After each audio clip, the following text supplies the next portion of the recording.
Emmanuel at Marilu, susunod ka rin. Kailan? Hindi natin alam.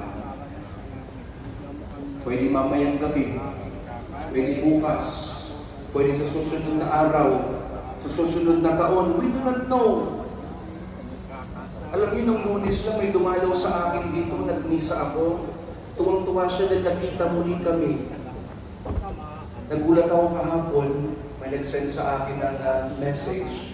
Father, nung dumalaw po sa inyo nung Lunes, kinamartes, namatay. It's sad.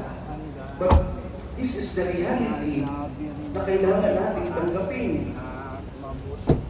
Lahat tayo papanaw sa mundong ito.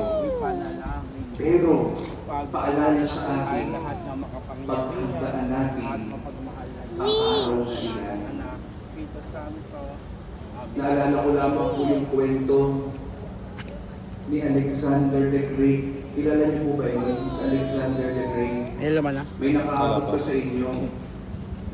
Wala, syempre, no?